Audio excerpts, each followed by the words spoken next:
हां बोला. एक वेगळी चर्चा सुरू झाली. एकनाथ शिंदे यांचा दिल्ली दौरा झाला होता, तर त्यावेळी त्यांनी शरद पवार यांच्या खासदार ऑपरेशन तुतारी जे आहे ते सुरू केलं होतं अशी माहिती समोर आलेली आहे. खरं म्हणजे ऑपरेशन तुतारीपेक्षा खरात बाबाचं ऑपरेशन मुतारी जे झालेलं आहे ना, लोकांना मूत मारण्याचे हे ऑपरेशन मुतारी त्यांच्यासाठी फार सगळ्यांसाठी महत्त्वाचं आहे तुतारीपेक्षा. कारण देवेंद्र फडणवीसांनी ऑपरेशन मुतारी सुरू केलं आहे तिकडे, हे माहिती आहे का त्यांना. आणि या ऑपरेशन मुतारीमुळे अनेक मंत्रिमंडळातले फडणवीसांचे सहकारी भविष्यात अडचणीत येणार आहेत. फडणवीसांनी हे ऑपरेशन उगाच सुरू केलेलं नाही, त्यांच्या हातामध्ये काही मजबूत अशा गोष्टी लागलेल्या आहेत. या महाराष्ट्रामध्ये राजकारण कोणत्या अघोरी पद्धतीने केलं जातं. हां सगळेच आमचा विश्वास नाही, आम्ही धंदे करत नाही कधी, पण एकमेकांवरती जे काय आपल्या महाराष्ट्रात जादूटोणे सुरू आहेत, महाराष्ट्र ही बहुतेक देशातली जादूटोणांची राजधानी होईल, केली जाईल विकासात, असं दिसायला लागलं आहे मला. 9 मंत्र्यांचे राजीनामे होतील असं तुम्ही सांगितलं होतं. हो नाही जपून बोला. 9 मंत्र्यांचे राजीनामे होतील असं मी बोललो नाही. 9 मंत्र्यांचा सहभाग. 9 मंत्री कडवट भक्त आहेत. 9 मंत्री, माजी मंत्री भक्त आहेतच ना. पण एकाचंही नाव समोर आलेलं नाही. यालाच राजकारण म्हणतात. देवेंद्र फडणवीस जे असं म्हणतात, या प्रकरणात राजकारण करू नका. तुम्ही राजकारण केलं तर आम्ही राजकारण करू. कोणीच राजकारण करत नाही. राजकारण कोण करते, राजकारण कशाला म्हणतात हे मी त्यांना सांगतो. आता या सगळ्या प्रकरणामध्ये महिला आयोगाच्या अध्यक्षांचा राजीनामा आपण घेतला, कारण त्या बाई सॉफ्ट टार्गेट होत्या फार. पण ते जे कोणी खरात बाबा आहेत त्यांना बळ देणारे लोक आपल्या मंत्रिमंडळात आहेत, त्यांनाही माहिती आहे. त्यांना वाचवायचं आहे, त्यांच्यापर्यंत धागेदोरे पोचू नयेत. मी असं म्हणालो की त्यांना सहआरोपी करा. आपण या महाराष्ट्रामध्ये जे शाहू फुले आंबेडकर, संत गाडगे महाराज, प्रबोधनकार ठाकरे यांच्या विचाराचे आपण लोक आहोत. पण राष्ट्रीय स्वयंसेवक संघ जो आहे त्यांची भूमिका अशा प्रकारच्या बुवाबाजीला उत्तेजन देण्याची कायम राहिली.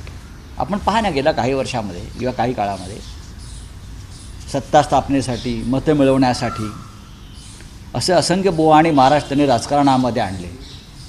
त्यांनी वारकरी संप्रदायाला राजकारणामध्ये ओढलं या लोकांनी. त्याच्यामुळे त्यांना ह्या लोकांचं वावडं नाही. काय सांगा, उद्या भविष्यामध्ये खरात बाबाचे खूपच अनुयायी आहेत म्हणून त्यांना भाजपमध्ये सुद्धा शुद्ध करून घेतलं जाईल. जे मंत्री किंवा जे इतर लोक आहेत त्यांची चौकशीसुद्धा व्हायला पाहिजे की तुमचं असं आत्मबल का घसरलं, तुमचा आत्मविश्वास का ढेपाळला मंत्री असताना की तुम्हाला या बुवाबाजीचा आधार घ्यावा लागला. मुख्यमंत्री किंवा त्यांचे लोक काय म्हणतात, काय ते म्हणे पाणी दिलं धरणातून कुठल्या तरी त्या बाबाच्या इथे. कोणत्या साली पाणी दिलं, कोणत्या कॅबिनेटने पाणी दिलं, कॅबिनेटची एक उपसमिती होती अशी माझी माहिती आहे. त्या उपसमितीवर कोण होतं याची जरा माहिती घेऊन बोललं पाहिजे. आपण या राज्याचे मुख्यमंत्री आहात, आपल्याकडून अत्यंत जबाबदार विधानं आणि भूमिका येणं गरजेचं असतं अशा संवेदनशील प्रश्नावर. तुम्हाला कोणाला तरी वाचवायचं आहे म्हणून काही काळापूर्वी जे दुसरं सरकार होतं त्याने म्हणे पाणी दिलं, अमुक केलं. हे अत्यंत थोतांडी प्रश्न आहेत किंवा भूमिका आहेत. या मूळ प्रश्न असा आहे की तुमच्या मंत्रिमंडळातले देवेंद्रजी, मी काय ऐकतो ते समजून घ्या, तुमच्या मंत्रिमंडळातले कोणते मंत्री सातत्यानं त्या खरात बाबांकडे जात होते, त्यांना सर्व गुन्ह्यांची कल्पना होती. तुमच्या मित्र पक्षातले आमदार खासदार तिथे जात होते, ते त्यांना ताकद देत होते, बळ देत होते. मी असं कधीच म्हणणार नाही की भारतीय जनता पक्षाच्या नेत्यांबरोबर सुद्धा त्यांचे फोटो आहेत, कोणी कधी फोटो काढू शकतो. तसे फोटो पाहिलं तर अमित शहांबरोबर आहेत, देवेंद्रजींबरोबर आहेत, चंद्रकांत पाटलांबरोबर आहेत ना. राधाकृष्ण विखे पाटील तर पाटावर बसून विधी करतायत, करंगळीनं पाणी सोडतायत. मी याच्यात जात नाही. मी एवढंच म्हणालो की तुमच्या मंत्रिमंडळातले जे भगतगण आहेत त्यांच्याविषयी तुमची भूमिका काय आहे. एक तर तुम्ही रामभाऊ म्हाळगी प्रतिष्ठानमध्ये या सगळ्यांसाठी या भोंदूगिरीविरुद्ध जे त्यांचं मानसिक संतुलन बिघडलेलं आहे तर त्यांना महाराष्ट्राच्या पुरोगामित्वाविषयी धडे देण्यासाठी त्यांच्यासाठी एखादं शिबिर ठेवा या मंत्र्यांसाठी की महाराष्ट्र काय आहे, महाराष्ट्राची परंपरा काय आहे हे त्यांना सांगा. यात कोणीही राजकारण आणत नाही. राजकारण जर कोणी आणत असतील तर देवेंद्रजी आपण करताय, करू नका. ज्यांनी ज्यांनी आगोरी पूजा केल्या किंवा तिथे जाऊन वेगवेगळ्या पद्धतीने ज्या पूजा केल्याची चर्चा त्यांच्यावरती अंधश्रद्धा निर्मूलन समितीच्या नवीन कायद्यानुसार गुन्हा दाखल व्हायला पाहिजे का? हे मी पहिल्याच दिवशी सांगितलं आहे ना. यात नवीन काय, यात राजकारण आहे का? की अंधश्रद्धा किंवा जादूटोणाविरुद्ध जो कायदा आहे त्या कायद्याचा वापर तुम्ही कधी करणार? सामान्य माणसावर करणार, आदिवासी समाजावर करणार, पारधी समाजावर करणार? हे तुमचे मंत्री, उपमुख्यमंत्री, खासदार, पक्षाचे अध्यक्ष, तुमच्या मित्रपक्षाचे अध्यक्ष, नाव काय? सेफ बरं का, हे सगळे तुमच्या मित्रपक्ष जे आहेत, सत्तेचे अध्यक्ष, त्या प्रांताध्यक्ष आहेत, हे सगळे त्यांचे भक्त आहेत. तुम्ही त्यांच्यावरती त्यांचे कान उपटा, निदान कान तरी उपटा मुख्यमंत्री म्हणून. सीएम म्हणतात की फक्त फोटो करून विरोधकांनी राजकारण करून हे सर्वांसोबतचे फोटो आहेत आणि बाकीचे पुरावे त्यांच्याकडे आहेत असं ते म्हणतात. मी आता काय बोललो वेगळं? कोणाचे कोणाबरोबर फोटो आहेत म्हणून आम्ही त्यांच्यावर त्यांना काही भूमिका आमची मांडणार नाही. असे कोणी कोणाबरोबर फोटो काढतात. पण राष्ट्रीय स्वयंसेवक संघ आणि भाजपाला अशा बुवाबाजीचा नाद आहे मतांसाठी. हे मात्र तेवढंच खरं.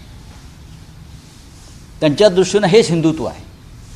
जे मगाशी म्हणालो की वारकरी संप्रदाय, अनेक संप्रदाय जे आहेत ते आतापर्यंत राजकीय याच्या रिंगणामध्ये नव्हते, त्यांनासुद्धा राजकारणात आणण्याचं काम वारकरी संप्रदायाला भारतीय जनता पक्षाने किंवा संघाने केलं. हे आतापर्यंत आम्ही पाहिलं नव्हतं महाराष्ट्रामध्ये. प्रत्येक गोष्टीत आध्यात्मिक विषयातसुद्धा राजकारण आणण्याचं काम भारतीय जनता पक्ष आणि संघ परिवाराच्या काही शाखांनी केलेलं आहे. त्याच्यामुळे आम्हाला चिंता वाटते. अशा प्रकारचे बुवा महाराज वगैरे वगैरे जे आहेत गंडेदोरेवाले, हेच त्यांचं हिंदुत्व आहे. मुख्यमंत्र्यांच्या विरोधात देखील पूजा केल्या गेल्या राजकीय नेत्यांकडनं. याच्यावरती झालं बोलून माझा नाही. बोला. सर, काल खासदारांची बैठक मातोश्रीवरती पार पडली. नाराज खासदारांची समजूत काढली किंवा त्यांच्या काही समस्या ऐकून घेतल्या गेल्या असं सांगितलं होतं. खासदार जर नाराज असतील तर ते शिवसेना पक्षावर किंवा शिवसेना पक्षप्रमुखांवर नाराज नाही आहेत. त्यांची तीव्र नाराजी आहे ती देवेंद्र फडणवीस आणि नरेंद्र मोदी यांच्या कार्यपद्धतीवर आहे. तुम्ही विरोधी पक्षाच्या खासदारांना 1 रुपयाचा निधी देत नाही, त्याच्यामुळे मतदारसंघात कामं करता येत नाहीत. तुम्ही सत्ताधारी पक्षाच्या खासदारांना, कोट्यावधीच्या आमदारांना निधी देता आणि शिवसेना, काँग्रेस, शरद पवारांचा राष्ट्रवादी काँग्रेस या खासदारांना तुम्ही निधी देत नाही. त्याच्यामुळे कोंडी होते खासदारांची. ही नाराजी कालच्या बैठकीमध्ये व्यक्त झाली. सर, उद्धव ठाकरे आज निवृत्त होत आहेत, त्यांचा कार्यक्रम आहे, तर त्यांच्या जागेवरती ते स्वतः पुन्हा येणार की एखाद्या कार्यकर्त्याला संधी देणार? कारण त्यांच्या काही तब्येतीमुळे मर्यादा आहेत. अशा परिस्थितीत नवीन कार्यकर्त्याला संधी द्यावी अशी एक चर्चा समोर येते पक्षामध्ये. पक्षामध्ये चर्चा जर समोर आली असेल तर मला माहीत पाहिजे ना. पक्षामधली चर्चा मुंबईतली दिल्लीमध्ये येत नाही अशी आमच्या पक्षातली. एक सांगतो मी तुम्हाला, असं काही नाही आहे. आज माननीय उद्धव ठाकरे आणि इतर काही विधान परिषद सदस्यांचा निरोप समारंभ आहे. त्यानंतर नव्याने निवडणुका होतील. महाविकास आघाडीच्या संख्याबळानुसार आम्हाला किती जागा मिळतात ते पाहावं लागेल. अर्थातच राज्याचे माजी मुख्यमंत्री निवृत्त होत आहेत, त्याच्यामुळे आम्हाला एकत्र बसून विचार करावा लागेल. सर, जनगणना जाहीर झाली आहे, मात्र जनगणना पूर्ण व्हायला 2027 लागणार आहे आणि डिलिमिटेशन 2029 पर्यंत पूर्ण करायचं आहे. तुम्हाला काय वाटतं, डिलिमिटेशन 2029 पर्यंत निवडणुकांच्या अगोदर पूर्ण होईल का? पाहू आता. भाजपच्या मनात काय? 2029च्या निवडणुका डोळ्यासमोर ठेवून हे कशाप्रकारे मतदारसंघ आपल्या सोयीचे बांधतायत, तोडतायत, हा हळूहळू आता समोर येईल. हां, बोला. एक वेगळी चर्चा सुरू झाली. एकनाथ शिंदे यांचा दिल्ली दौरा झाला होता, तर त्यावेळी त्यांनी शरद पवार यांच्या खासदारांचं म्हणजे ऑपरेशन तुतारी जे आहे ते सुरू केलं होतं अशी माहिती समोर आलेली आहे. बघा, खरं म्हणजे ऑपरेशन तुतारीपेक्षा खरात बाबाचं ऑपरेशन मुतारी जे झालेलं आहे ना, लोकांना मूत मारण्याचं, हे ते ऑपरेशन मुतारी त्यांच्यासाठी फार सगळ्यांसाठी महत्त्वाचं आहे तुतारीपेक्षा. कारण देवेंद्र फडणवीसांनी ऑपरेशन मुतारी सुरू केलं आहे तिकडे, हे माहिती आहे का त्यांना? आणि या ऑपरेशन मुतारीमुळे अनेक मंत्रिमंडळातले फडणवीसांचे सहकारी भविष्यात अडचणीत येणार आहेत. फडणवीसांनी हे ऑपरेशन उगाच सुरू केलेलं नाही, त्यांच्या हातामध्ये काही मजबूत अशा गोष्टी लागलेल्या आहेत. या महाराष्ट्रामध्ये राजकारण कोणत्या अघोरी पद्धतीने केलं जातं, हां, सगळेच आमचा विश्वास नाही, आम्ही हे धंदे करत नाही कधी, पण एकमेकांवरती जे काय आपल्या महाराष्ट्रात जादूटोणे सुरू आहेत, महाराष्ट्र ही बहुतेक देशातली जादूटोण्यांची राजधानी होईल, केली जाईल विकासात, असं दिसायला लागलं आहे मला आता. बोला, आता आवर काय? पार पडतो आहे, कोण कोण येणार आहे, काय नक्की मुद्दे असं? पहा की आज अनलाइकली पॅराडाईज हे इंग्रजी आणि नरक में स्वर्ग हे हिंदी, या 2 पुस्तकांचं प्रकाशन आज कॉन्स्टिट्यूशन क्लबच्या मावळंकर हॉलमध्ये होईल. हे मूळ पुस्तक मराठीतलं आहे, त्याचं प्रकाशन आधीच मुंबईत झालेलं आहे, पण दिल्लीमध्ये या पुस्तकाचं प्रकाशन होणं अत्यंत महत्त्वाचं होतं. कारण मी नाही तर माझ्यासह अनेक राजकीय कार्यकर्ते यांचा ज्या प्रकारे सरकारने छळ केला आणि त्या छळातून सुद्धा आम्ही उभे राहिलो. मग अरविंद केजरीवालजी असतील, संजय सिंग असतील, साकेत गोखले असतील, मी असेन, मनीष सिसोदिया असतील, सौरभ भारद्वाज असतील, असे अनेक लोक आहेत. ह्या सगळ्यांपासून काही प्रेरणा कोणाला घेता आली राजकीय कार्यकर्त्यांना, त्यासाठी हे पुस्तक आहे. आणि त्या पुस्तकाचं प्रकाशन करण्यासाठी आज कपिल सिब्बलजी, अरविंद केजरीवालजी, Digvijay Singh, Jaya Bachchan, Derek O'Brien, Sanjay Sharma 4PM न्यूजचे एडिटर आहेत, असे काही प्रमुख लोक आहेत, साकेत गोखले आहेत. आणि हा कार्यक्रम संध्याकाळी 6:30 वाजता मावळंकर सभागृहात आहे. पंतप्रधान नरेंद्र मोदी यांनी काल हाय लेवल बैठक घेतली होती सध्याच्या परिस्थितीवरती, काय सांगाल? हे हाय लेवल वगैरे का असं मला माहीत नाही. मुळात त्या सरकारला कोणती लेवलच नाही आहे. बोले आप क्या है? प्रधानमंत्री कल उच्च स्तरीय बैठक की अध्यक्षता किए, हालात जो मिडिल ईस्ट में बने हैं, देश में जो ये देश की, भारत देश की भूमिका क्या है कोई बता नहीं सकता है.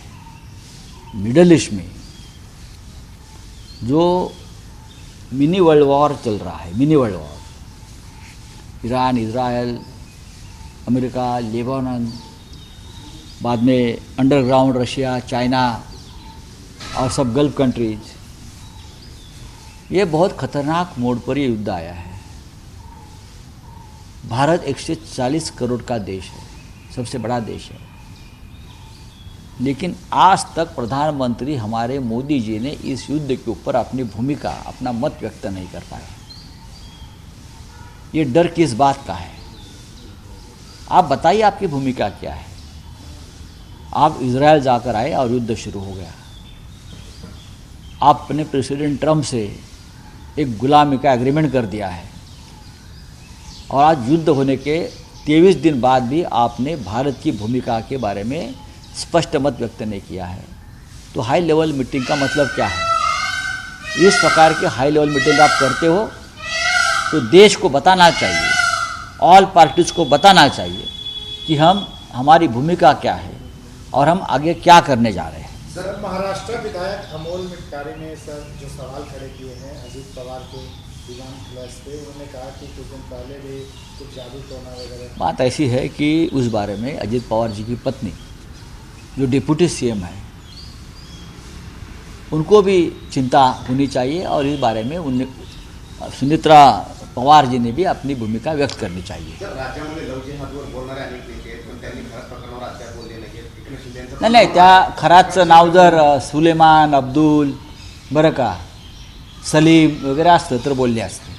हा जो खरात बुवा आहे हां, त्याचं नाव जर सुलेमान, अब्दुल हां वगैरे, सलीम, औरंगजेब अशी तसं नावाचा जर तो कोणी असता, तो 100% या भारतीय जनता पक्षाची जी टोळधाड आहे लव जिहादवाली, तिनं रस्त्यावरती उतरून हैदोस घातला असता. पण आता त्यांची तोंडं शिवली गेलेली आहेत. हे यांचं ढोंगी हिंदुत्व आहे. गेले 5 दिवस मौन आहे कोणाचं? शिंदेंचं. मला माहीत नाही. मौन आहे आमच्या दोघांमध्ये तर गेले 4 वर्ष मौन आहे ना. आम्ही दोघे मौनच आहोत. आम्ही कुठे बोलतो आहे आम्ही काय? मधल्या काळात एक कॉल केला ना हजर असताना. ते ठीक आहे. चला, थँक्यू. अडचणीत आलेले आहेत असं वाटतंय. देवेंद्र फडणवीस नक्की त्यांना अडचण जाणणार. एबीपी माझा, उघडा डोळे बघा नीट.